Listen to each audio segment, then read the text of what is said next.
Hi all, greetings from the apocalypse. In today's installment of Things I Wish I Knew a Long Damn Time Ago, we're going to talk about the proper kind of tools and pliers to use when you're making your bezel. I've got a nice little emerald pear shape right there, and doing pear shapes is a little tricky because you have to get those corners, you know, that peak at the top, like just so, and matching up really well. I'm sure you know that the secret to a good setting is a good bezel, because if it doesn't fit well, no matter what you do when you're set, it's never really gonna look great. Okay, so I have my little pear-shaped emerald. It's stuck to the table with a little piece of this red sticky wax. I've got my 26 gauge, 22 karat gold bezel, but these tips really work for any kind of bezel making, any kind of material you're making. It's really about just finding the right tools. Now, a lot of times when people are making bezels, they get out their parallel pliers like this.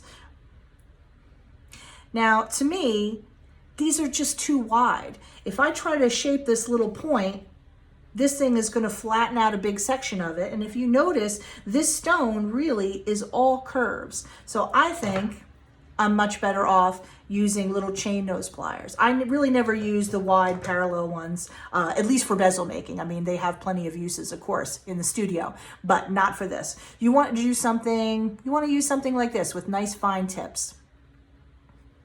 So I've got my strip. You always start with the point, by the way, when you're doing a pear shape, very important, or you're probably never going to be able to get it right if you do it after you've done all the other curves. I'm going to take this. Now, if you'll notice, this tool is tapered toward the points, right? So how am I going to get a straight bend? All I do is line up my left side of the pliers straight up and down. I'm using that as my straight edge. So what I can do then is take this, I can sort of tentatively make my first bend just by pressing it with my pliers, with my fingers, excuse me.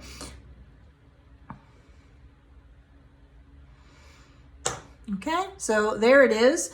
Now the most important thing is really just to check it up against the stone and press it and see if I can see any little spaces. I can also use a dowel if I need to press on it a little bit. Dowels are great for working on bezels because they're hard enough to move the metal, but they're not going to leave a mark that you have to clean up.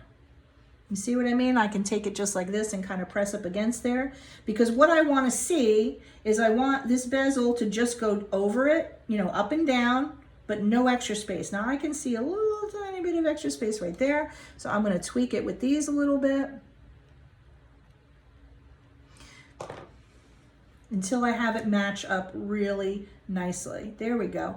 Once you really get the point, the rest of it is extremely easy, because usually I just hold that spot in place and kind of bend it around with my fingers, like so.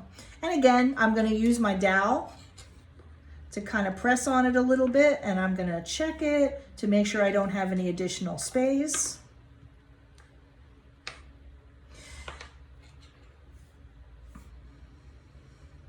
I got a little gap down here, so I'm going to keep pressing on it. But that's pretty much it. All I'm going to have to do now is hold it nice and tight, and then I'm going to use a Sharpie to make a mark. You don't have to use a Sharpie, you can use a scriber, but the problem with using something sharp and pointy to make a scratch is if you slide and you make a scratch in the wrong spot, then you've got a scratch to clean up, which I don't really like. So I usually use just some kind of little permanent marker. I hold them nice and tight together, because even when you use really soft materials, the bezel is going to kind of spring open when you're working on, you know, when you let go of it. So you don't want all that extra space incorporated. I really want just enough room for the stone to go in and out, and that's it. So I'm going to hold it just like this. I'm going to mark right where they would overlap, and then that's where I'm going to cut. So if you're using big pliers like this and they're working fine for whatever you're doing, you know, great. Party on. But if not, I suggest you move over to something with nice fine tips like this, and I think you're going to get better bends in your bezels. That's it. Bye.